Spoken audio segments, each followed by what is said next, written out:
chariot driver? Prabhupada answered, when Krishna is Parthasarathi, Radha is out of him. Does it mean Radha Krishna Pranaya Viriktiya Ladini Shakti? When he is fighting, the Ladini Shakti is there, but it is not manifest. So that was Prabhupada's reply. Radharani is still there, but she's not manifest, that's all. So there's nothing wrong with calling the deities Radha Parthasarathi. The other set of deities Achyutananda Swami had seen were of Radha, Rukmini and Krishna together. So won't Krishna feel embarrassed to stand between Radha and Rukmini at the same time? Prabhupada laughed. Why? Why embarrassed? Two sides, one side Radha, and yes, one side Radha, the other side Rukmini, Achyutananda said. Tamal Krishna asked, is that bona fide, Srila Prabhupada? Yes, Prabhupada said, I don't find any fault. Achyutananda, however, wanted to be certain. It's not rasabhas. So Prabhupada went on to say, not rasabhas, but it is not mentioned anywhere. So this is a mental concoction. They should not have done like that. So, New Delhi. Of course, in New Delhi at that time we had a very small temple in Todamal Lane, Bengali markets. Later on we had to move out of there, and for some time Radha Parthasarathi were actually in this small flat that Prabhupada had stayed in when I first joined his party. And Tejas was the temple president. They were renting this small apartment, so they actually had to move Radha Parthasarathi into that small apartment. Then gradually they got a new temple in Lajpat Nagar. So on July the 11th, 1976, when Prabhupada was in New York, he got a report from Gopal Krishna, who was the GBC there in India, and he mentioned about the new temple in Lajpat Nagar.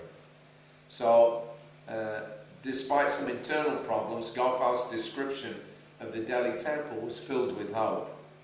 The new Delhi temple is a big hit. At least 50 or 60 people are coming for the Sunda Arati. Even for Mangal Arati, a few people are coming.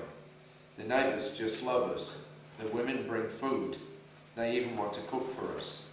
No one is complaining about our kirtans. In Artis, the temple room is completely full. People are standing outside on the lawn, and we have a very big front lawn. So I've spoken to the landlord, and he has allowed us to put a shamiana on the top. So the lawn, up to 30 or 40 people can come for the evening lectures.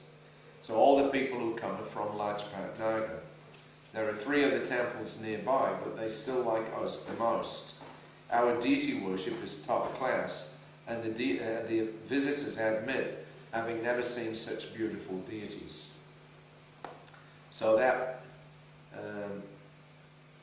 comment there, Prabhupada later on, he came to New Delhi, and we stayed at Lajpat Nagar. So on December the 1st, we were leaving Vrindavan, and then we came to Delhi, and we were on our way to Hyderabad. And there was a new temple president that had just been put in a couple of weeks before. Now, Tejas Prabhu, he had been the temple president for several years in Delhi, and you know, it had been very tough. He had stuck it out. There was just a few devotees there, but he'd still gone out and made lots of life members. He made lots of contacts with members of parliament, and he was doing a very good work there. But he was getting a little fried from being in Delhi all the time, so he asked Prabhupada if he could take up a different service. And Prabhupada was just about to go down to the Hyderabad farm. So that was a 560-acre property, and that was being put into a joint trust with some life members who were kind of donating the land with the Drupas. So Prabhupada was going to go down there, and he was going to start a Varnashram community on this Hyderabad farm. So before we went there anyway, we stopped for one night in Delhi. So it was, the first time Prabhupada had been there when this new temple president was there.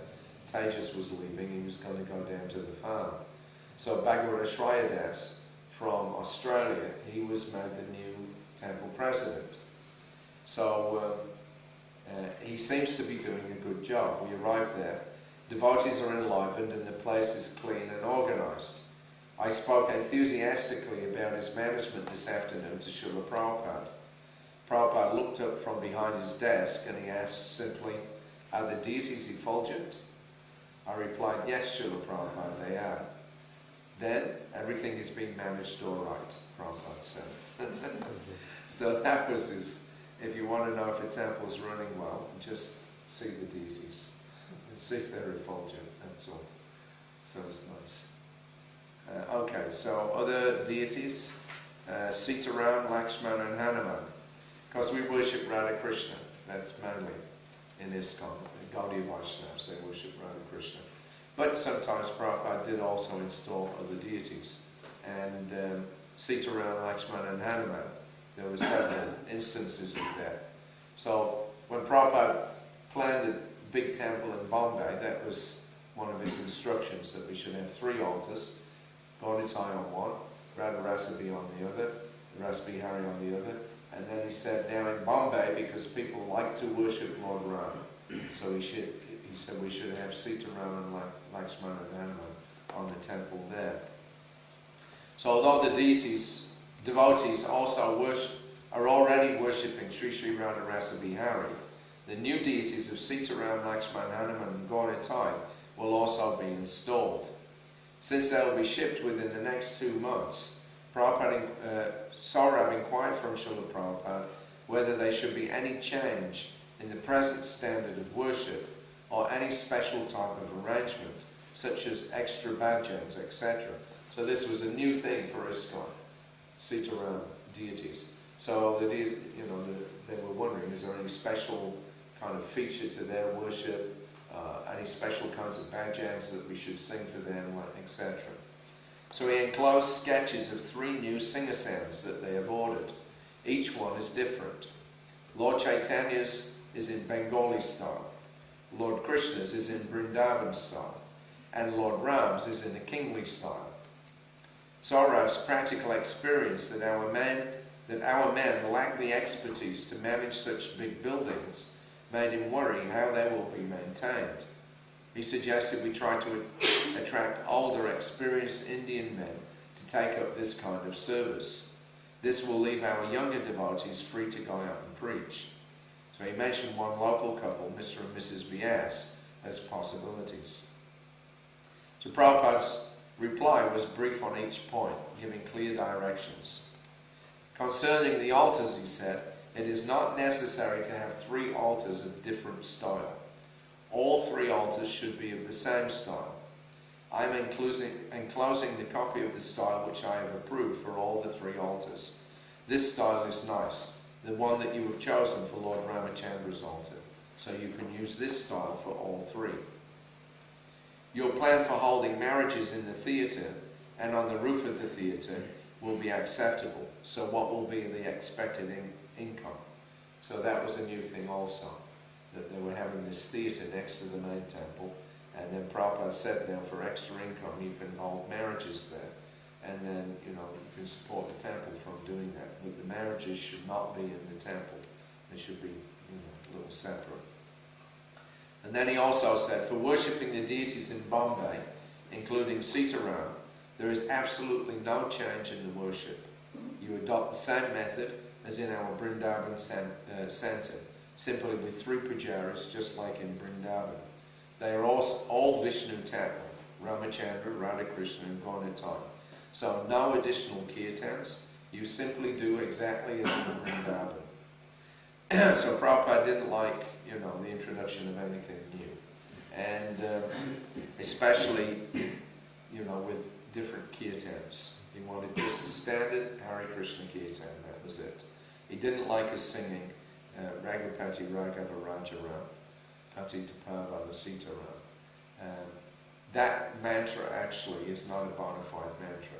It's okay, Prabhupada himself was the first one that sang it.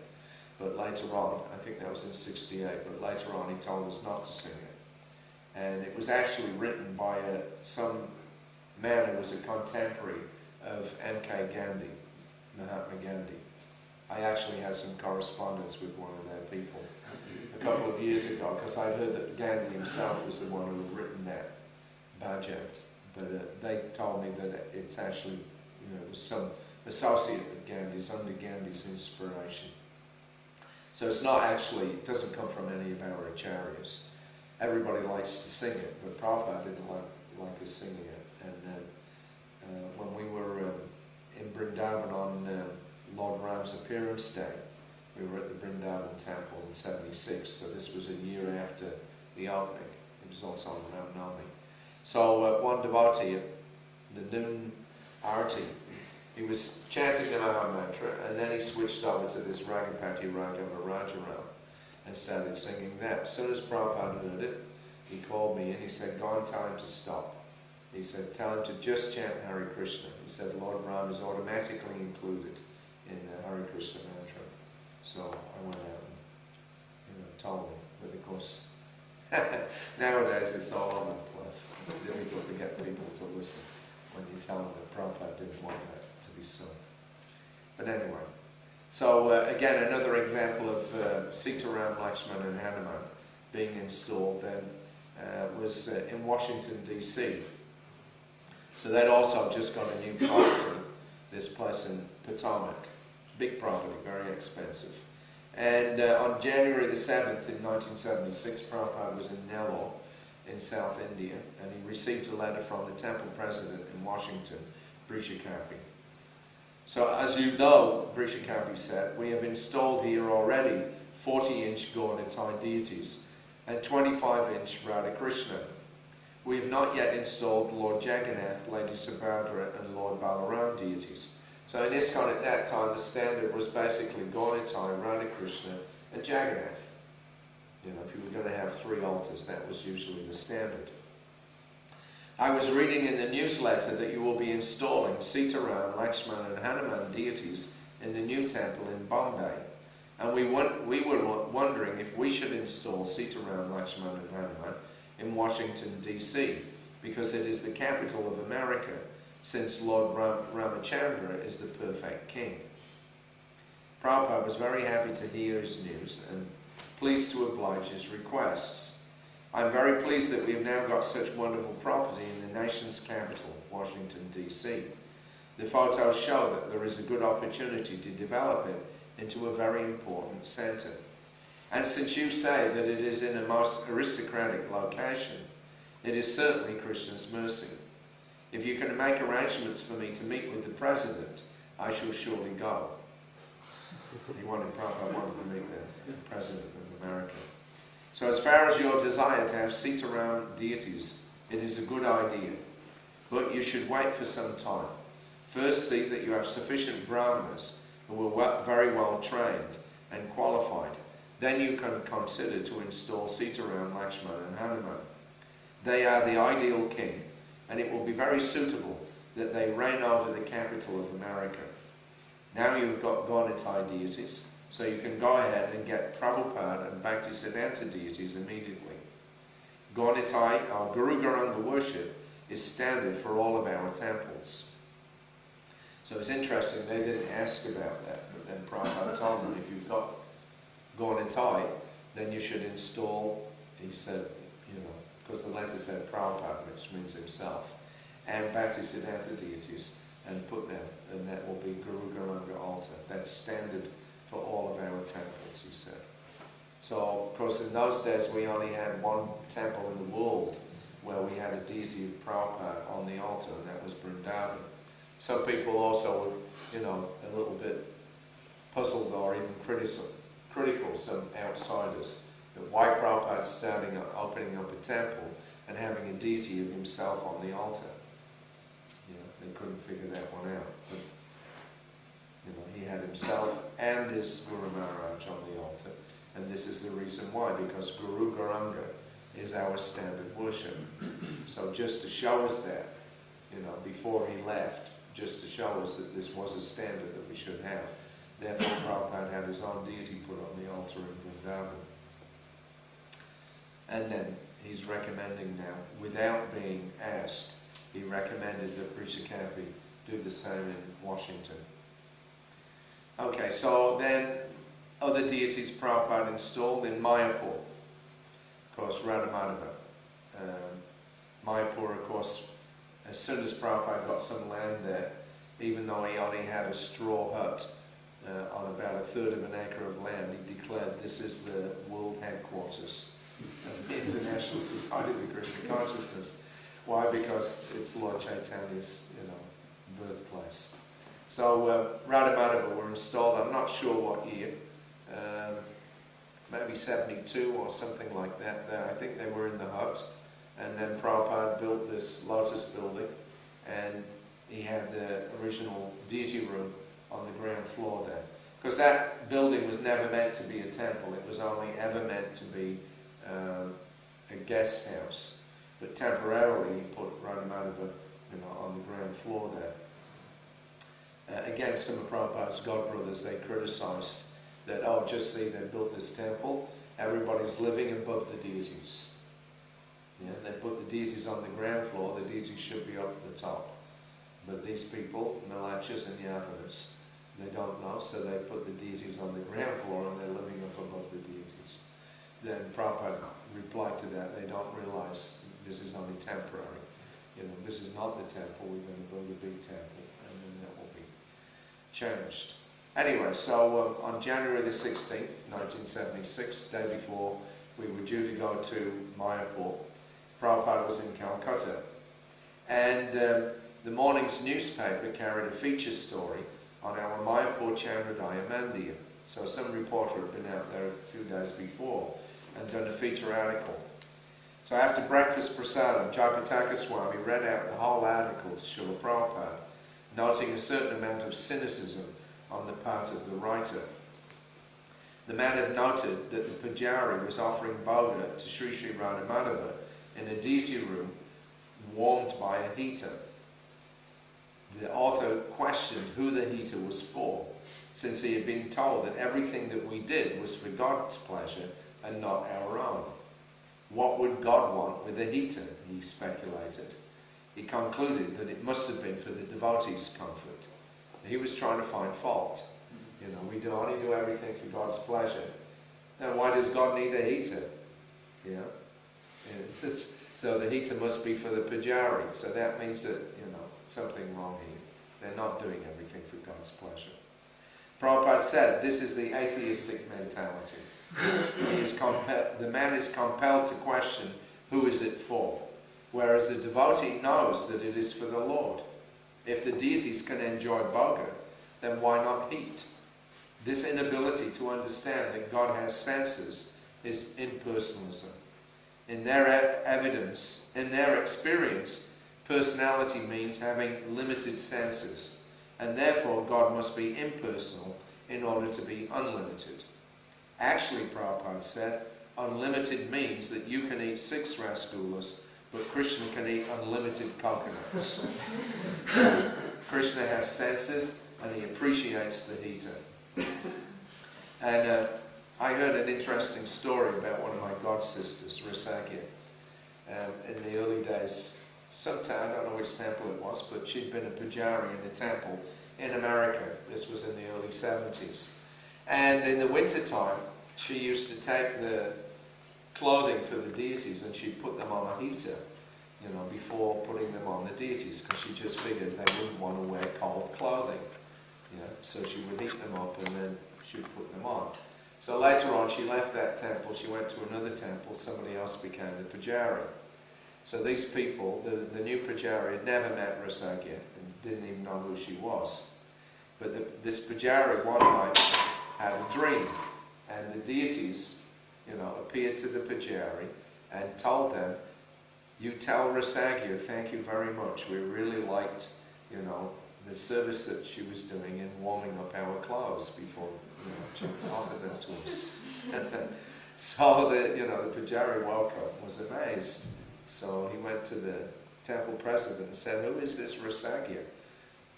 The deities appeared to me last night and said to thank her for heating up their clothes, in the winter time. So the temple president was amazed, so he got in touch with Rasagya and said the deities said to thank you for heating up their clothes. So, We sometimes think we're dealing with statues or something, but actually we're not. We're dealing with Krishna, and he appreciates it. Anyway, so then a couple of weeks later we got to Mayapur, and then there was some talk about the big temple of the Vedic Planetarium. And on February the 2nd, Prabhupada had a discussion with Bhavananda Maharaj, and he decided that the deities for the new proposed temple in Mayapur should be life-size, like the Hyderabad deities. In Hyderabad, we have 6 feet tall deities, Radha Krishna, Radha Madhava and Mohan. And their Gaunitai also, they have installed, they're also full size. So Prabhupada said in Mayapur that should also be there.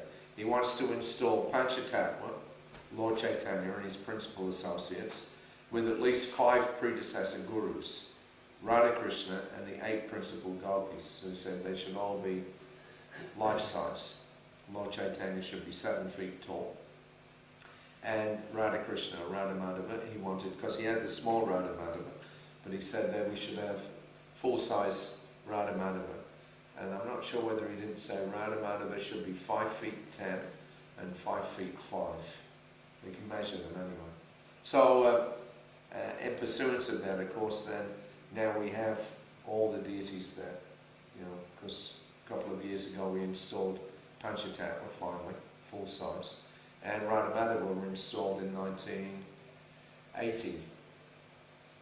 And then the 8 gopis, they were installed by 1986. Then, you know, the full set of the deities. So now we have all the deities, they're all ready, and they're waiting for the new temple.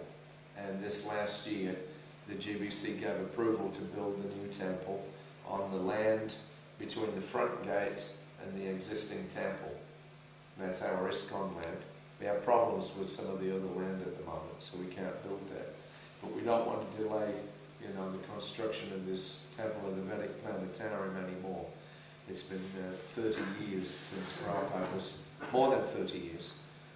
Because actually we found some photographs, Prabhupada in 1971 or 1972. And this was when he only had a couple of acres of land. And he had got a design of a 100 feet high temple to be built in the central area there between the front gate and the Lotus building. So his plan was you would come in, the temple would be there, and at the back there would be 4 guest houses, identical. And the Lotus building is the first of those 4 guest houses. So he actually had a model made showing, you know, this big new temple with the 4 guest houses. Then of course later on they decided to put the temple at the back, you know, on the land between the existing temple and Tarampur Road at the back there. And there was actually some kind of groundbreaking ceremony and some foundation stone that was laid there in 77. But Prabhupada's original plan was to put the temple in that, what's now the park area. You know, we had this nice park, and then there was the deer park. So now anyway, the GBC this year, they've given approval to go ahead and build the big, you know, the big temple in that park area. So that will occupy the whole area where the park is, from the long building up to where the deer park was, and from where Prabhupada's Bhajan Kutir is up to the Lotus building.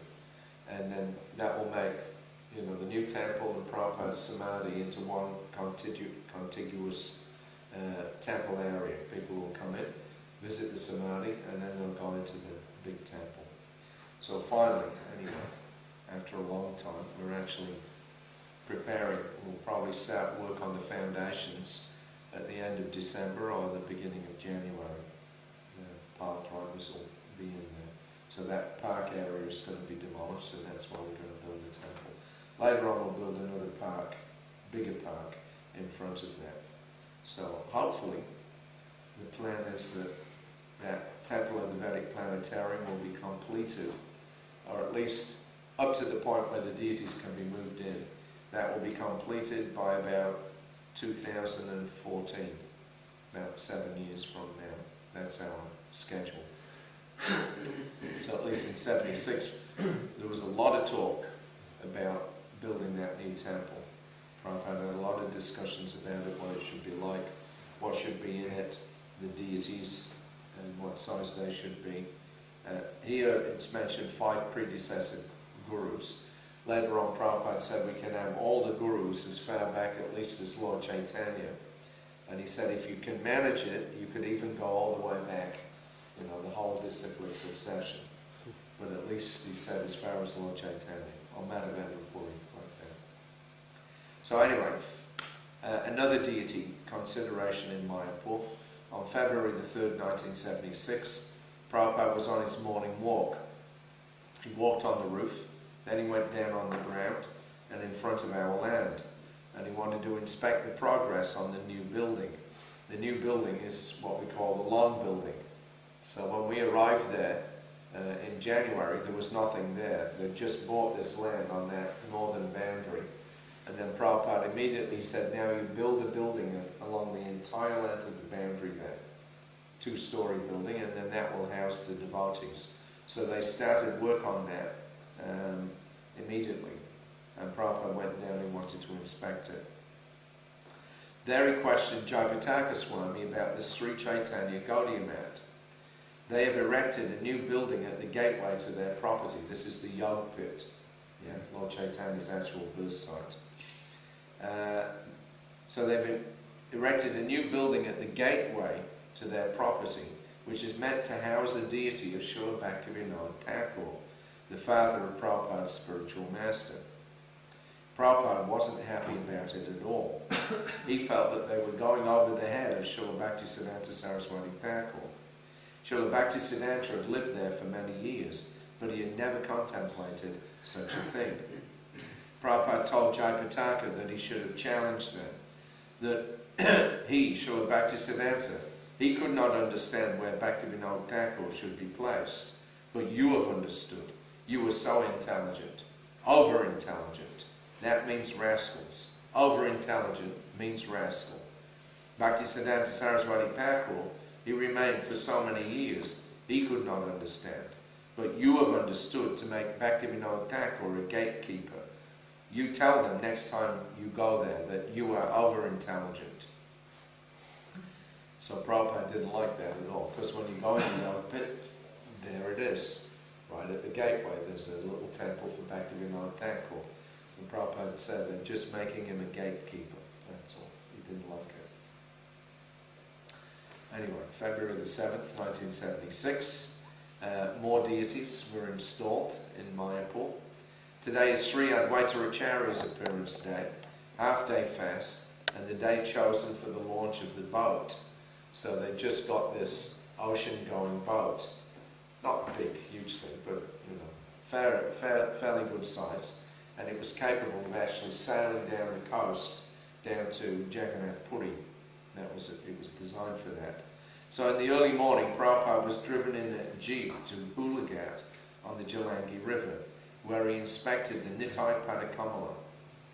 Its renovations were complete, and the deities have been installed below the deck. The small wooden forms of Sri Sri Gaunitai will be taken in procession through villages wherever the boat lands. So those deities actually had been installed a couple of days before, on the 5th of February. That was when Harikesh and Viraha Prakash took sannyas. He was a South American.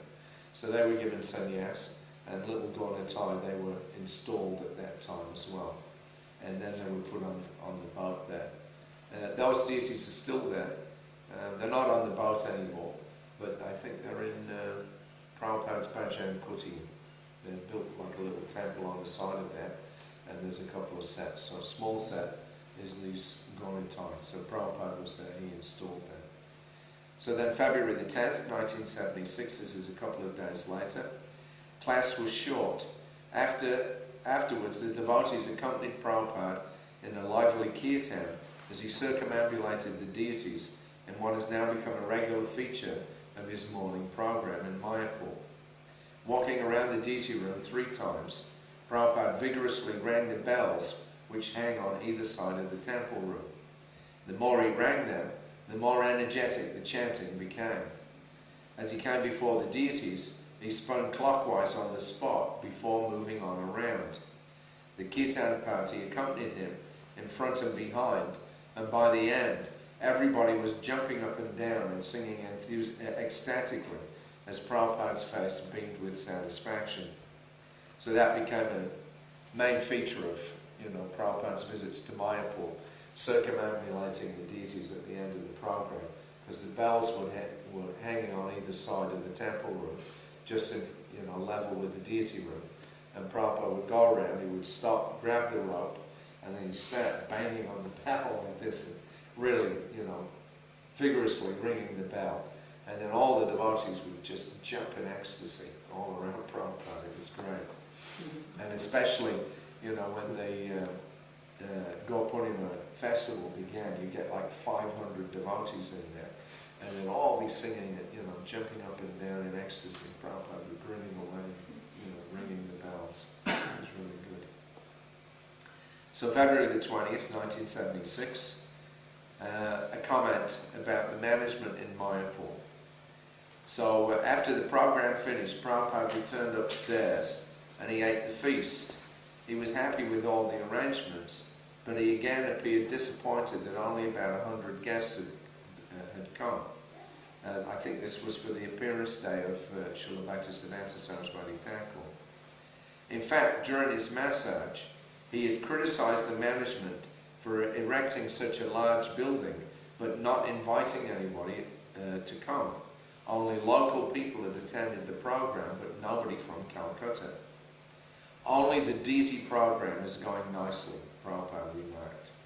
Referring to the two English identical twin brothers who were the head pujaris, Prabhupada declared, "These two brothers, Pankajangri and Jananivas, there is no comparison.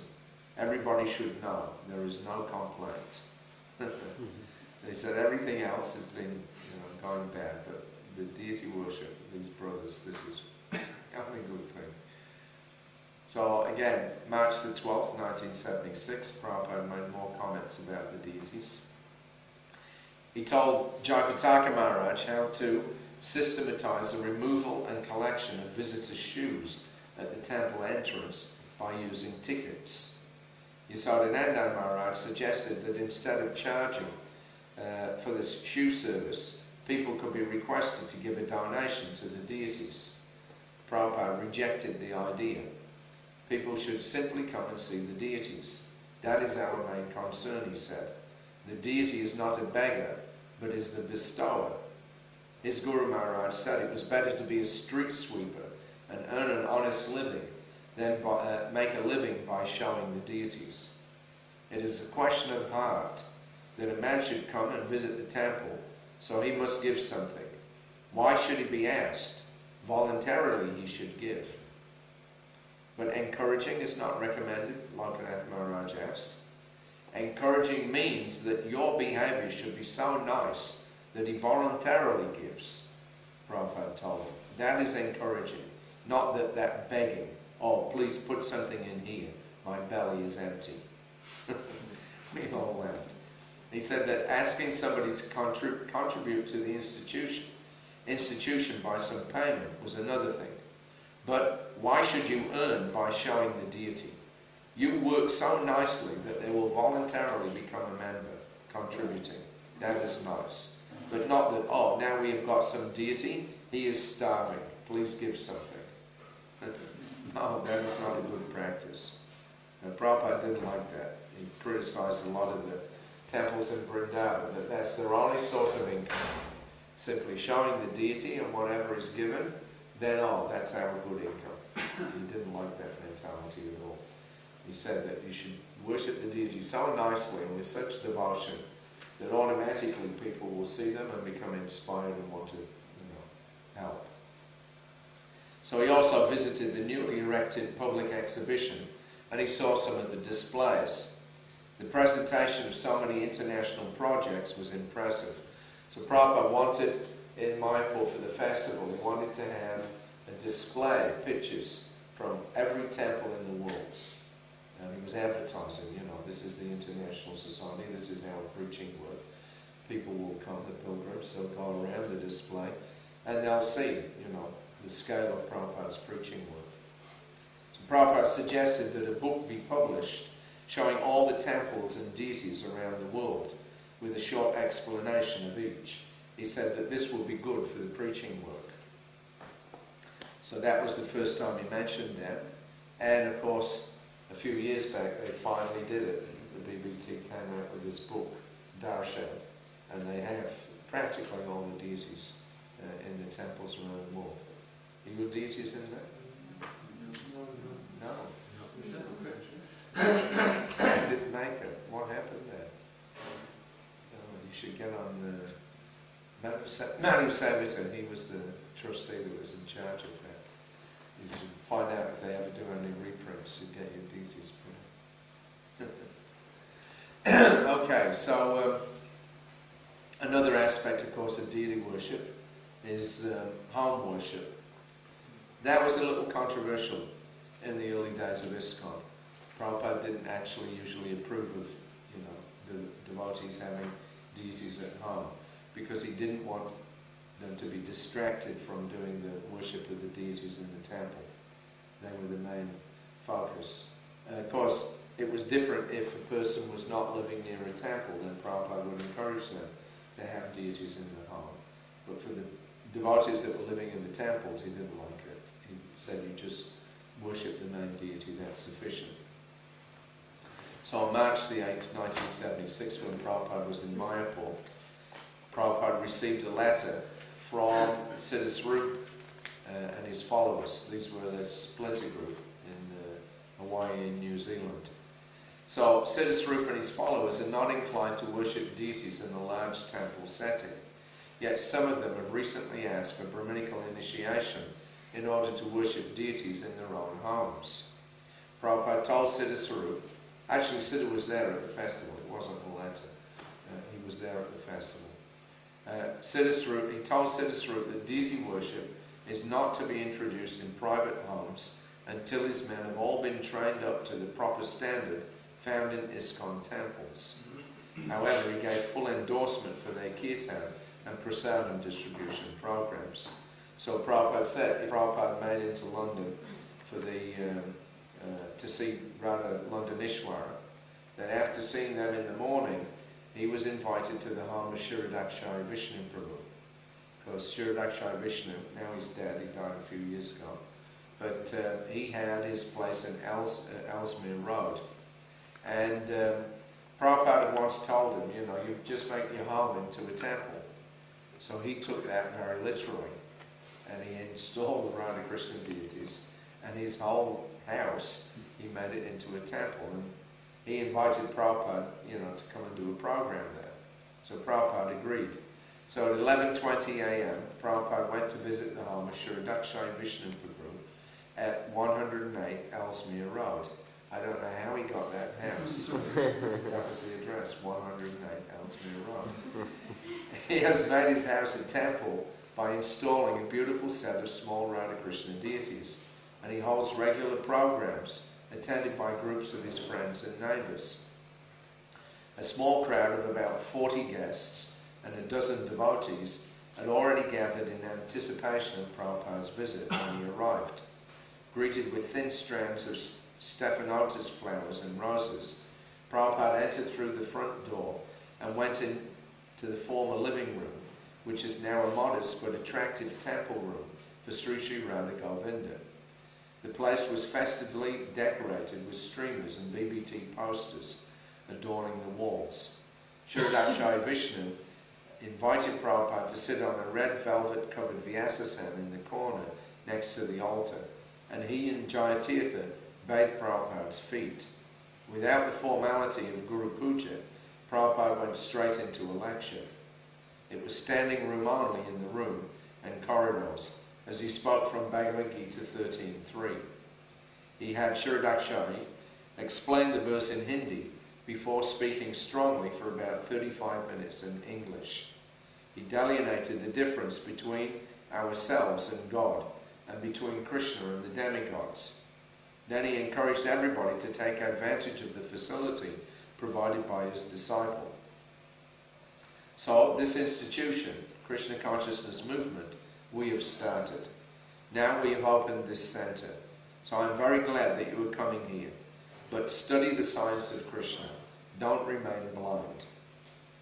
Prabhupada complimented his disciple on having deities in his home, and he said that such a program should be expanded.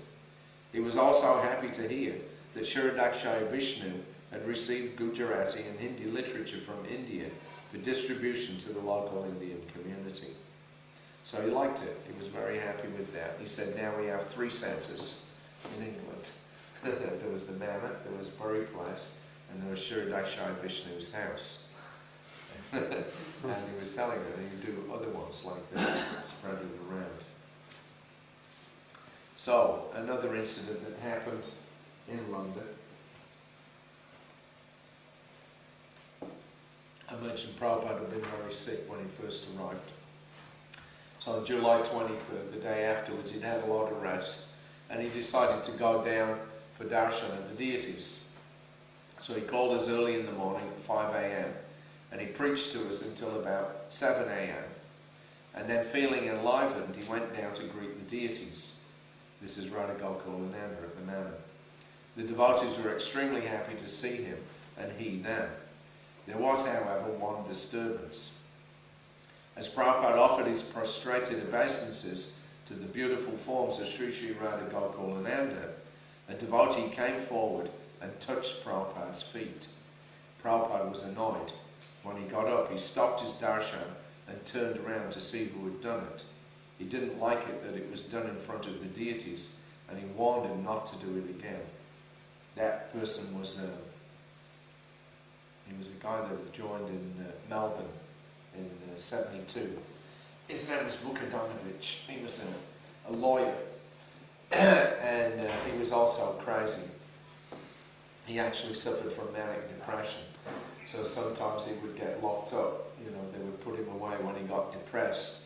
He would actually become practically inert. He would just lie on the ground and refuse to move. And then they'd have to take him away and put him in an institution for a few months, and then he would come out. Then he would have a mania, and then he would be like flying, you know, for days on end. He wouldn't eat or sleep, and he'd, you know, be chanting and, you know, thinking that he was Lord Chaitanya and all kinds of stuff. Anyway, he was quite a character. So he had turned up in London when Prabhupada was there, and it was him. He came forward. Prabhupada, you know, offered his obeisances, and he thought, oh, there's Prabhupada's feet. And he touched Prabhupada's feet. Prabhupada didn't like it in front of the deity. Yeah. So you have to be careful about that. Also, offering obeisances to, you know, senior devotees in front of the deities, you shouldn't do that. I see that goes on in a lot of temples, but it's not actually correct. Only the deities should receive obeisances. Of course, Prabhupada used to receive his Guru Puja in front of the deities. And he mentions in the Chaitanya Charitamrita that, you know, you're not supposed to worship anybody in front of the deities. So when I read that, I was with Prabhupada in Vrindavan, so I was kind of a bit puzzled, because every day we did Prabhupada's Guru Puja in front of the deities. So I went to Srila Prabhupada and I pointed it out to him, and I said that you said here in your purport that you're not supposed to worship anybody else in front of the deities, but we do that with you every day, you know. So then Prabhupada just looked at me and he said, that is just, he said, that is a technicality. And that was it. So, okay, another question of deities. In Muslim countries, because we went to visit the devotees in Tehran, and they had a house there, and it was a little difficult, you know, Muslim country. The one thing that they hate more than anything is ascribing personality to God. You know, so, and then there's always this conflict between the Muslims and the Hindus. When the Muslims came to India, they destroyed so many temples and deities because they feel it's the biggest offense that you can commit to have, you know, a personal conception of God. You know, exactly the opposite, right? In Vrindavan also you'll see many temples when you go in, you know, wherever there's some carving, you know, of demigods or whatever, all the faces are broken off and their hands are broken off because Muslims are coming. So anyway, what to do? We had a temple in Tehran, and the devotees wanted to worship the deities. So they were puzzled what to do. So on August the 9th, the devotees here are not formally worshipping a deity, nor is there much of a morning program, apart from simply chanting japa. But they have a small altar and pictures of Guru and Gauranga, which they normally keep upstairs beyond the view of any casual visitors. So they used to invite sometimes friends to come around. They actually had a couple of boys that got initiated, but they were careful. You know, they knew if we had pictures of deities it might cause a disturbance, so they had them upstairs. 16-inch marble deities of Radha and Krishna are here, but Atraya Rishi Prabhu has not yet allowed them to be worshipped. This has apparently been a source of some debate amongst the devotees, some thinking it might to not have a program of deity worship. Atraya Rishi, however, is aware of the potential danger. Muslims prohibit the worship of any specific personal form of God, and Atraya Rishi doesn't want to take any risk. On the other hand, Indian guests are reluctant to come because they cannot wholly take to a temple which lacks deities. So it was a problem. The Indians wanted deities, and because the Muslims didn't know what to do. So Atraya Rishi intends to purchase another building so that they can have two separate meeting places, thus resolving the dilemma. But still he feels that they cannot sustain the strict standards of Radha Krishna worship because of a lack of manpower. So there was Atraya Rishi and his wife, there was Dayananda and his wife, Nandarani, and there was Navayovana and his wife, and then there was Yadagamya, he was a brahmachari, and there was Parivrajaka Swami. So that was the whole yatra, so not many people. And they had to work during the day also. Atraya was working for Arthur Young, a big accountancy firm, and Dayananda was working for IBM, and I don't know what Navayovana was doing.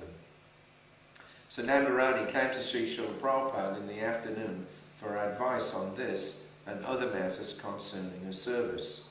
Prabhupada agreed with Atraya Rishi's strategy and suggested that they worship Gaurnatai deities because they can be worshipped simply by kirtan.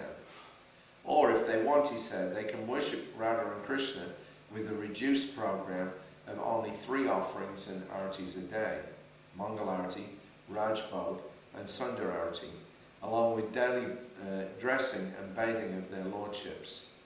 He indicated that he had no objection to them beginning the deity worship in this house, but because Atraya Rishi feels another house is needed, Prabhupada was willing to go along with that.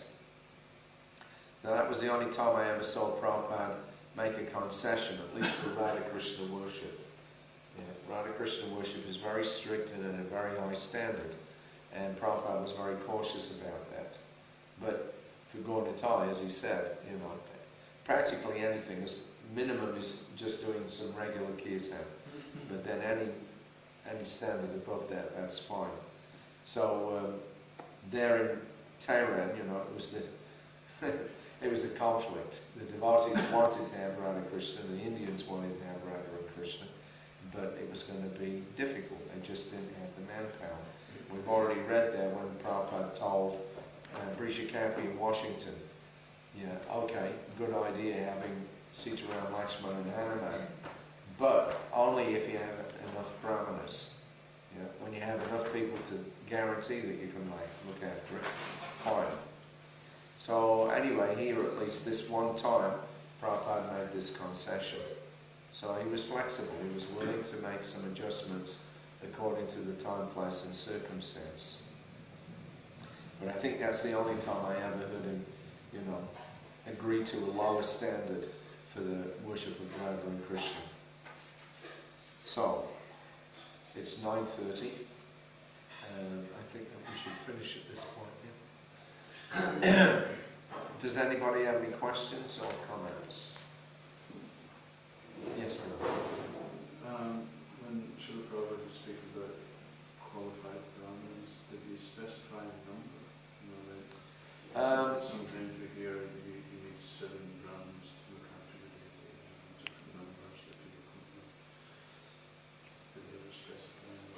I never heard a specific number.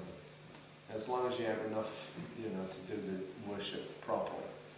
That was the main thing. Although, when a suggestion came up about doing Rath Yatra in South Africa, then Pushpa Krishna at that time was Prabhupada's secretary, and he was also the GBC for South Africa.